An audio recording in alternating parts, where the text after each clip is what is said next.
It's called DAF Trucks. It's a Pakar division, which is also US based. And we also have an ITD in Pune, in India. The IT division is there.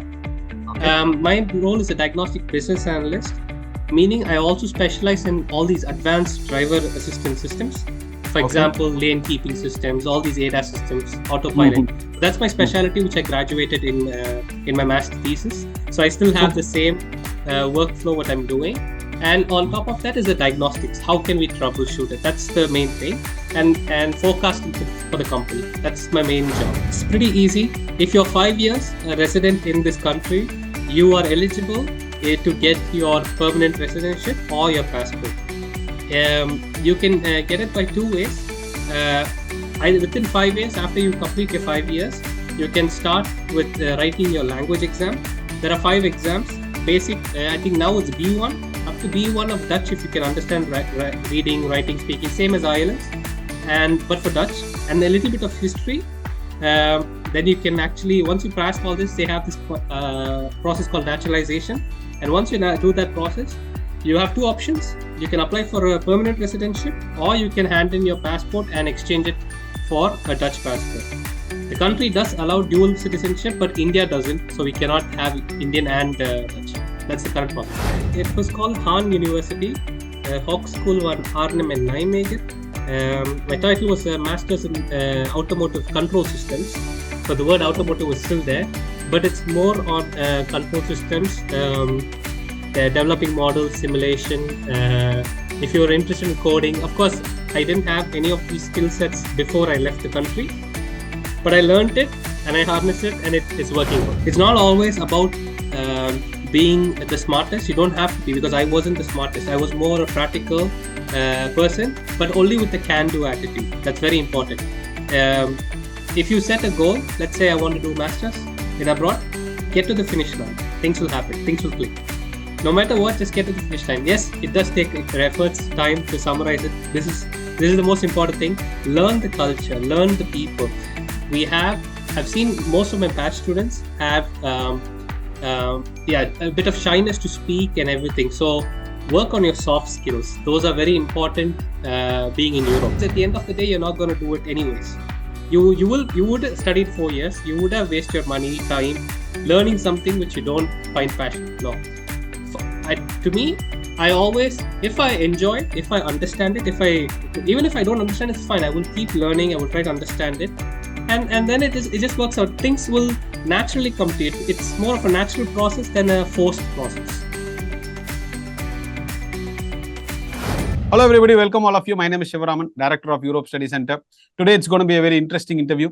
We're going to interview our student who studied his Masters in Netherlands and currently working in Netherlands. And also, he is a motorsport enthusiast and he is also practicing it currently. Anthony, welcome to the show. Hi everyone, I'm Anthony. I'm originally from Coimbatore. I did my bachelor's in Kumaraguru. I did my automotive engineering. At the same time, I was also racing in India. I was a 2-time national champion. And then I decided I want to become a motorsport engineer. And the only opportunity was abroad. So then I did my master's. I didn't know how to go to abroad. I was clueless at that time, 7 years ago. It was difficult to get to know what to do. And then I did my master's in control systems in Han. I've graduated and now I work in DAF Trucks in an OEM truck supply company as a diagnostic business analyst. Wonderful, man. Amazing. Really, really amazing. See, for a guy to have a passion on a subject and follow behind the passion and also be successful in it, I can easily say with my 16 years of experience, only the fortunate and the dedicated souls only get all these things. First, to start with, so when did you finish your bachelor's and what did you study in bachelor's? 2018, I graduated, bachelor's in automotive engineering. So I was very keen on automotive and motorsport from a very young age. Okay. And once I graduated, immediately I went for my master's.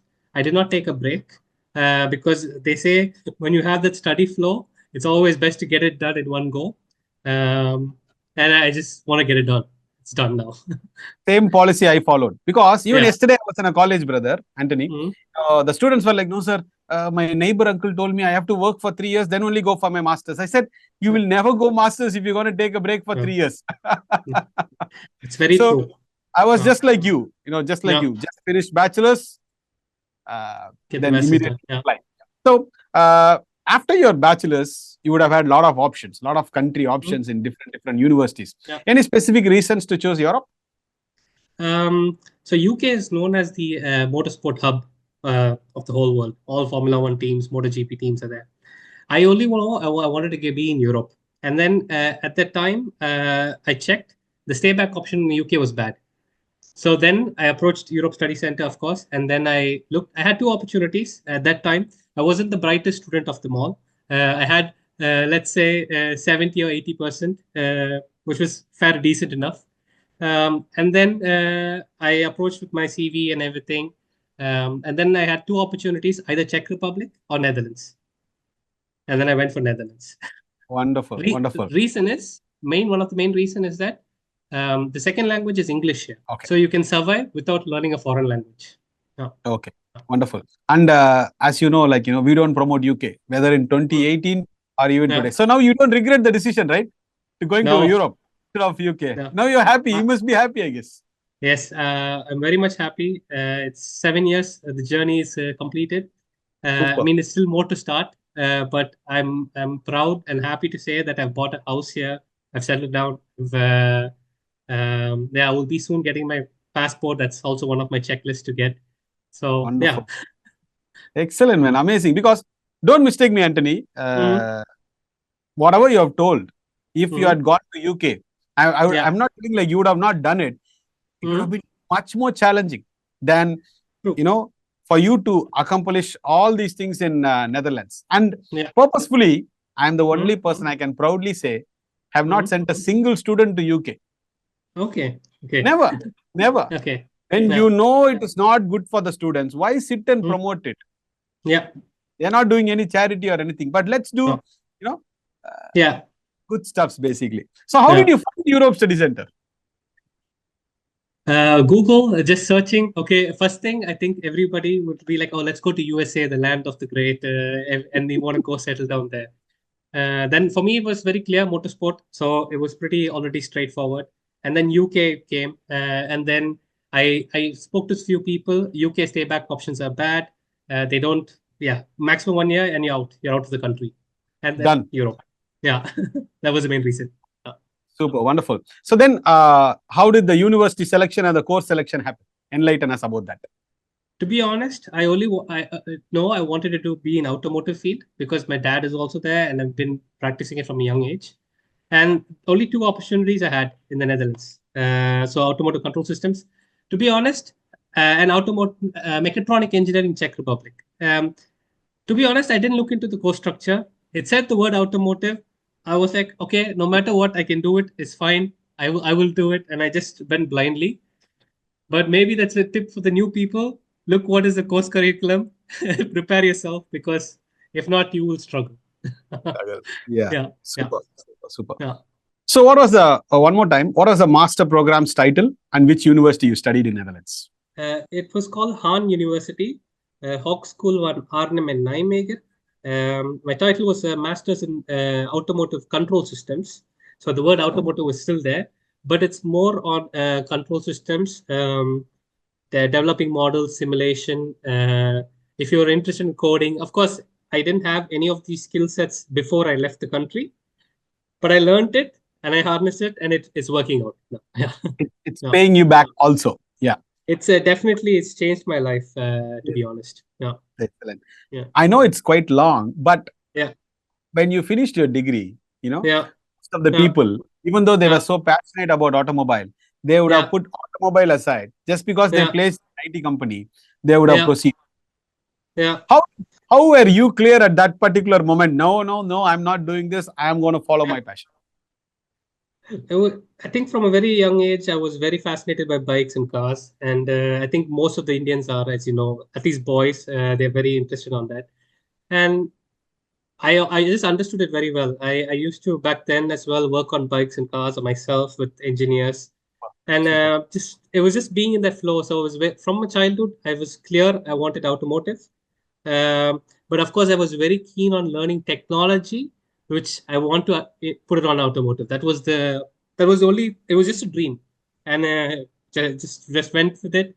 I'll be honest, with masters, it wasn't a smooth sailing. It's a lot of ups and downs. We'll get to that. But we are getting to that actually. Yeah. But it's yeah. Go ahead. My next question is, Anthony. I also studied bachelor's in India, then masters in Europe. It's a whole lot of different ball game. Yeah.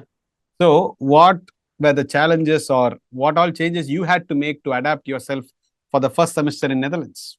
Yeah.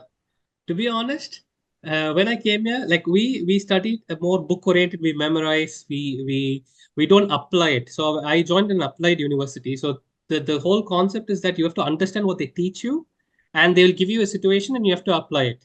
It could be physics, anything. It could be anything. But this mentality was not taught to me in India. It's a different mentality. So I struggled. First semester, I was, as everyone, a new country, new friends, want to party, want to go out, want to explore this, want to eat this, and also try to study, go to class. That's it. Semester results came, not so good. Yeah. Then what all changes you made to be successful? The old school way, spend a lot of hours sitting and trying to understand and study. That took a lot of my time, and I was not the brightest of them all. But I was a very practical oriented person that helped me a lot. Being straightforward helped. If you're not sure, asking questions helped a lot. These just basic things, but we tend to not do that of shyness or something back at home. But this helped a lot. And yeah, that just the basic things, understanding, and just learning. The key which I learned is that if you don't understand the first time, the second time, the third time, the fifth time, you will get it, or at least more than that. Just keep trying and not failing. That's the only thing I would say. Yeah, exactly. And that's also the reason for your successful life. You never gave up. Some would be easy. For example, some subjects could be easy for you, some subjects could be difficult for me. So those difficult subjects, we spend more time, we master it, and we move forward. That's how it is. The perseverance, the focus, and somehow to finish the task, what takes us to greater heights. That's how it is. So how helpful were your professors in your journey? They were pretty straightforward and easy. If you have doubts, they will explain it to you. But the thing is, in India, I'm not saying it's a wrong thing, but there we have a bit more of tuitions and spoon feeding in a way they help you. But here it's pretty much they teach you one or two examples. You learn it or you don't learn it. It's up to you. We don't care what you do. They don't care. So they basically, it's a project, get it done, be done with it, and move. If you don't, it's fine. You have 3 attempts. And if you don't get the attempts, then you're not going to make it. So that's tough life. Yeah. Okay. Yeah. Which system do you prefer? Which you like? Which is effective? To be honest, I've done both. I now prefer this style of learning and studying because it's practical oriented, and I've always been a practical guy, and I enjoy it. So understanding and trying to implement it. Yeah. I'm 100% with you. When a kid can understand and study with good process and good intent, good laboratories, the learning becomes a joy. Yeah. For example, if a new concept in motorsport comes, I'm sure Anthony, will even spend the whole day learning and studying because you're so passionate. Yeah. How many kids, Anthony, in India, if you take, how many kids would have had so much passion in automobile engineering, and the passion got killed right after their bachelor's? Yeah, there are a lot of circumstances which affects that. To be honest, I was blessed for my parents supporting me from a very young age. That's very important, support. At the same time, okay, he will do it. Somehow he will make it, because that perseverance is there, and then you keep trying. If you keep failing, it doesn't matter. Just keep trying. That attitude helped a lot to survive in Europe. Yeah, exactly. And you said a beautiful point in between, which I wanted to highlight again. You will fail the first time, you will fail the second time, third time, fourth time, fifth time, brother, sister, somehow you will make it. Yeah. That's fantastic. This is the, Anthony, this is the whole idea of doing these interviews. to share your success journey. When successful people like you come and do a show like this, even if it motivates one school going child or one child at the university, that's amazing. Yeah. So, and then how good the infrastructure and the laboratory facilities were at hand? It's state of the art. It's I would say very good in terms of technology. I think the university was very good. I wouldn't say anything wrong about the university. It is a tough course. The success rate wasn't great for my batch. I know my friends, they failed, they went back home. There are challenges, but there are people who stayed, who passed on. They have a beautiful life now. They're able to sustain this country. 100%. Same applied to my case. When I was studying, I had the same situations. And you are only remembered, you will only be successful only when you hit the target. Anybody can aim for the target. You can, Anthony, you can sit the whole day and sit and complain. This is not good. That is not good. Rather, 1 hour, try to find and try to be a part of solution. That's the way forward. So then, when did you start applying for your jobs? To be honest, my course time was 1.5 years. That was the duration. So I said it's 2 years, but I was stuck with COVID and everything. So there was a delay for 1 more year. So 3 years it took. And then, honestly, in my life, toughest challenge was masters. I'm not saying it so that I'm demotivating people. It taught me a lot of things. Whatever I learned in the 10 years, everything all together at once. That's one thing. And then after my studies, after graduating, I just wanted to take a break. I didn't want to do anything. I said, listen, I earned it. I deserved it. I've passed this hurdle. I'm going to take 3 months break. At the same time, I will slowly start applying for a job. So that's how it happened. First job I applied, I didn't get it. I would think I would have applied more than 50 to 70 jobs with CV. Only got 5 or 6 responses, and then I landed one. At the least time when I was actually searching for a job, I said, "We will see." With that attitude, the most carefree attitude, that's when I got the job. And that's the same job I'm continuing at this moment, and I'm happy with that. It's been my 4th year now with the job. God's grace, I'm able to afford a very good lifestyle here. At the same time, I'm able to also support my dreams and still continue my motorsport passion. So it's 2 in 1. Yeah. Excellent. So 4 years you are with the same company. So what's your current designation, and one more time, what's your company's name that you're working for? It's called DAF Trucks. It's a Pakar division, which is also US based. And we also have an ITD in Pune, in India. The IT division is there. My role is a diagnostic business analyst, meaning I also specialize in all these advanced driver assistance systems. For example, lane keeping systems, all these ADAS systems, autopilot. That's my specialty, which I graduated in my master thesis. So I still have the same workflow what I'm doing. And on top of that is the diagnostics. How can we troubleshoot it? That's the main thing. And forecasting for the company. That's my main job. Super. Yeah. So it's like an OEM. It's like working, for example, Mercedes-Benz. It's like a big factory itself. 10,000 people are employed. We manufacture everything in-house here. So it's a big company. So which is like in Netherlands, we say it's like a government job. I'm happy to say this, but it's like you're secure as long as you keep performing and delivering in that regards. Yeah. Excellent. So now coming to another interesting topic, which many of the audience would love to hear from you. Talk about your passion towards motorsports, and how are you following your passion, even across your busy schedule. Yeah. So that was also a different journey for me. At the same time, during my masters, when my studies and all, I wanted to start working with racing teams abroad here. And racing itself is a very small circle, and abroad it's even more. And when you don't speak the local language, it gets difficult. But I could understand data. I could understand a rider's language because I've been a rider myself. So that was my key point to then rest of the engineers. When I approached the team, I wanted to start as a mechanic. So somehow I went there. They said, "Okay, we won't pay you. Will you do it out of your passion?" I said, "That's fine for me," and that's how it started. And then their data engineer fell off, and that's what I wanted to be. So luckily, timing clicked, and then I was the data engineer for them for the first year. I did it without any pay. That was fine. It's for just for my passion, hobby, big bikes, learning all this technology was nice. And then I'm still with the team right now. It's the fourth year with the team. I am being paid. I'm happy. It's more of a passion. It does not pay my full-time bills. It pays for my motorcycle riding enjoy. So let's put it that way. Yeah. Excellent. I like the way that you started. Okay.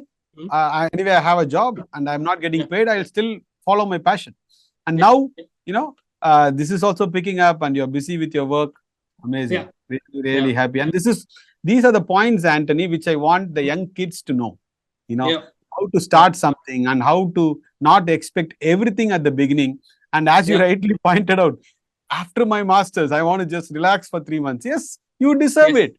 You deserve it. There is no second thoughts about it. And the way we think, and we are able to execute what we are able to think and bring it to reality, that itself is a very big blessing. So now, I want you to talk about how important it is to stay focused towards the task, however challenging it is. Because some students, they go, they take all the efforts and go, they get, distracted, they don't finish the degree on time, blah, blah, blah. Many things. You know much better than, okay. I would like you to talk about the concept of being focused towards the task. To be honest, I'm kind of a person also who gets distracted. As a boy, like we come here, we have a lot of distractions, and at the end of the day, you kind of get blurred out for why you came here. So I kept reminding myself, why did I come here? What was my goal, my intended goal? Yes, I can party. Yes, I can have friends. I can drink. I can go out. I can eat. I can do everything. I can travel around Europe. All of this, which I did. I still did this.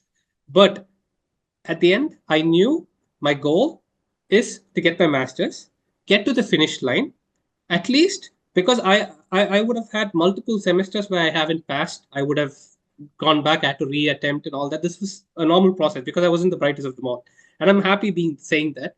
Because the only thing is, what is that? I just kept trying, I kept learning, I kept improving myself. And one stage, I thought I wouldn't graduate my master thesis. If I don't graduate the thesis, I don't get the option to stay back in the country. That means I have to pack all my bags after 3 years of spending so much amount of money and go. That fear was there. It was nerve-wracking. But still, at one point, it suddenly clicked.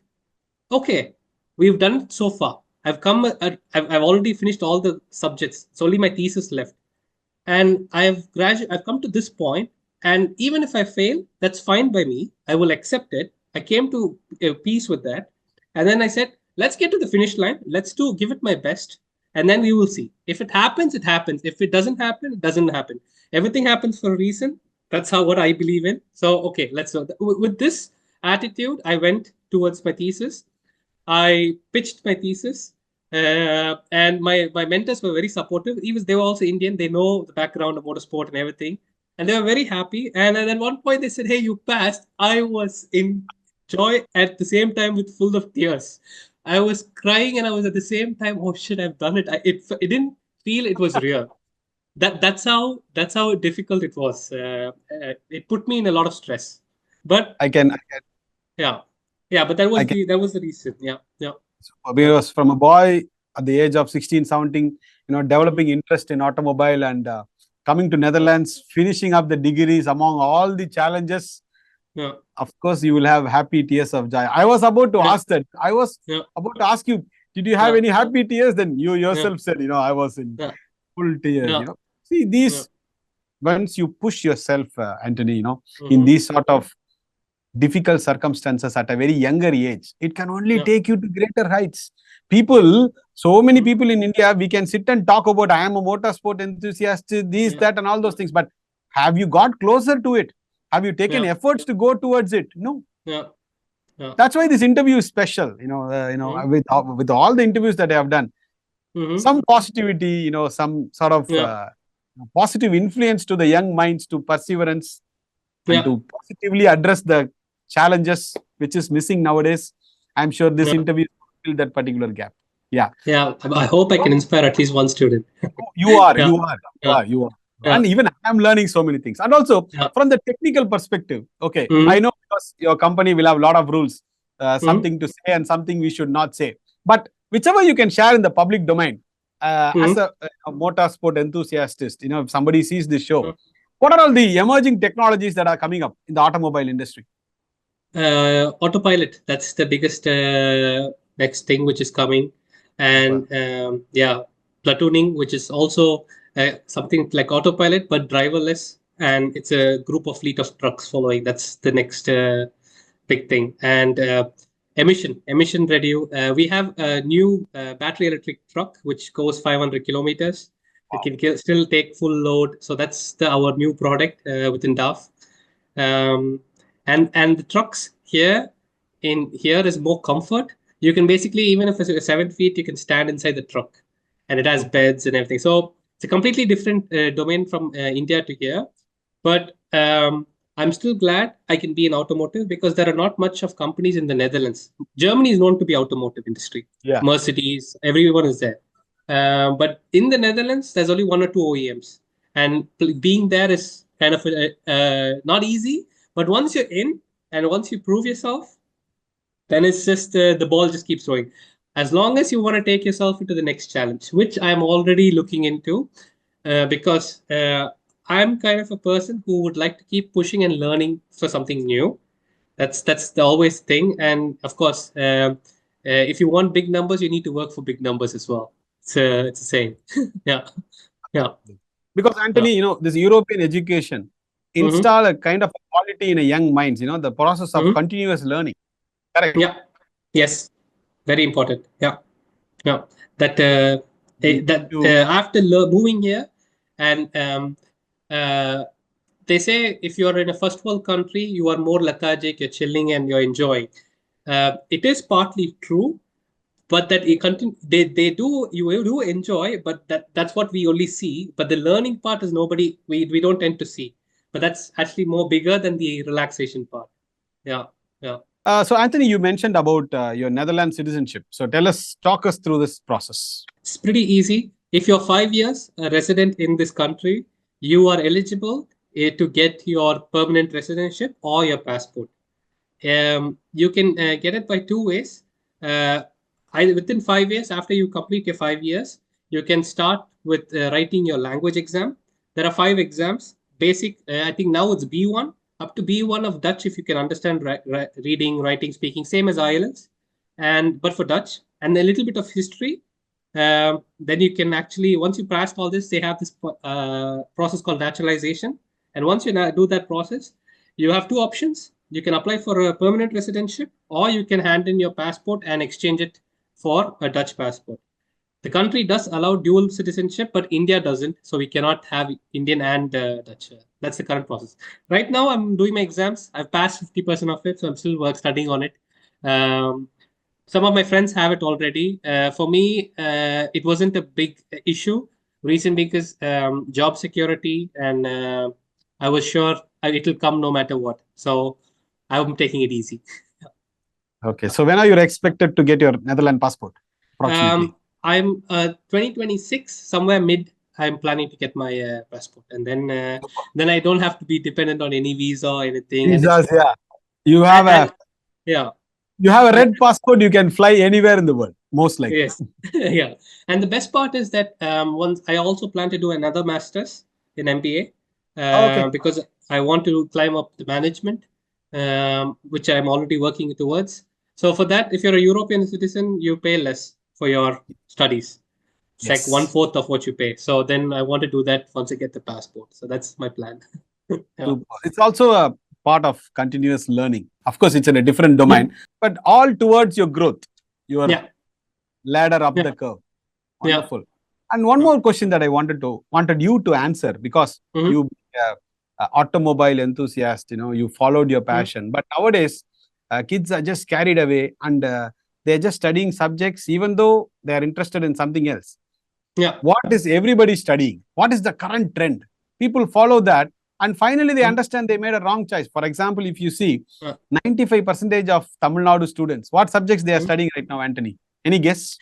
Engineering. No, I mean, what subject in engineering? Only computer Standard. science. Only Okay. computer science, artificial Okay. intelligence, data science, data analytics. Yeah. This is what kids are studying. Because when Yeah. we study engineering, there will be Mm-hmm. something called as aeronautical. There will Yeah. be something Or called as mechanical. automobile, Yeah. mechanical, civil, biotechnology, chemical. Yeah. It's an integration of all departments. Yeah. But now it's so sorry to see, nothing is there. Nothing is there. So I would like you to say, kids to follow their passion, whichever subject it is, whether it is biotechnology or data science, doesn't matter. But they should do what they like. Kindly talk about it. I think it's very important. Like, just because my parents say, just because this is the trend at the moment, or if I graduate, I will get X amount of money. That's why I'm studying this. No, that's not the motivation which you need.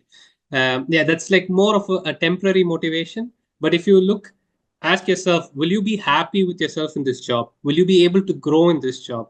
These are the questions you need to ask yourself. Or if it's also okay to be clueless. It's natural to be clueless. And if you say no, okay, just because I passed this now, I can then do this later. That's not the way. If you already know you want to do something else, and then you're doing this just for the sake of your parents, it doesn't make you happy. It doesn't make them happy, because at the end of the day, you're not going to do it anyways. You would have studied 4 years. You would have wasted your money, time, learning something which you don't find passionate. No, to me, I always, if I enjoy it, if I understand it, even if I don't understand, it's fine. I will keep learning. I will try to understand it, and then it just works out. Things will naturally come to it. It's more of a natural process than a forced process. Yeah, that's how I feel. Yeah. So beautifully said. Yeah. You don't have to force anything; it will come naturally. But you have to keep, trying. Because in all my interviews, whenever I'm talking to a core engineering student, a successful student like you, successful professional, young professional like you, when you guys say, that adds more value, more mileage to the younger mind. So that, because if you tell me, brother, only this course is good, only that course is good, never, right? All courses are equally good, provided we study properly and we study at a proper place. That is what is important. Because if you look at me, I promote for my 16 years, other than medicine, right, from archaeology to architecture to zoology, I would have sent students for all courses from A to Z.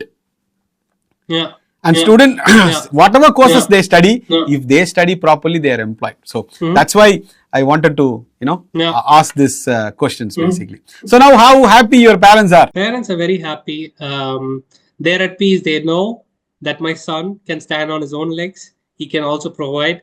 He can achieve what he wants, because he's able to. He followed his passion and he proved us. So I trust him to do what decision he makes will be right. That's the feeling they have at the moment. Yeah. And we're both happy. Yeah. Excellent. So happy, when we were a part of your, a small part in your entire journey, and to motivate kids to study in Europe. This has been my whole life, 16 years.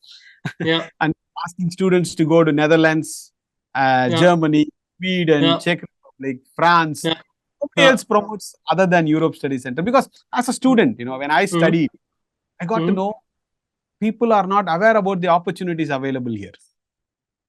So that's why now it has been almost 16 years. So when I talk to you, when I get to understand you're progressing so well and your parents are also happy, I feel like, the mission accomplished, and also fuels me for the next 16 years. I hope a lot of people get inspired and know what opportunities are out there. It's not always about being the smartest. You don't have to be, because I wasn't the smartest. I was more a practical person, but only with the can-do attitude. That's very important. If you set a goal, let's say I want to do masters in abroad, get to the finish line. Things will happen. Things will click. No matter what, just get to the finish line. Yes, it does take efforts, time to summarize it. This is the most important thing. Learn the culture, learn the people. I've seen most of my batch students have a bit of shyness to speak and everything. So work on your soft skills. Those are very important being in Europe. I think having these soft skills to be open-minded and speak openly at the same time.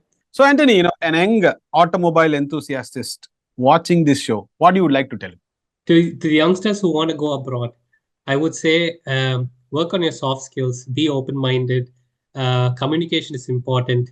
Don't be shy. It's okay to make mistakes. There's no such thing as stupid questions. These are all just the basic things, but it will play a big role in your life, your career, and getting to your things. And the last but not least, if you set a goal, let's say I want to complete this master's, get to the finish lines. You will have a lot of noise. Noise has in a lot of disturbance left and right, in multiple situations where things, it will pull you down. You will fall down, but it's okay. Trust the process, get to the finish line. You will be happy at the end of the day. That's the only thing. It's very easy for me to summarize this because this is 3 years of my experience. I've had my highs, I've had my lows.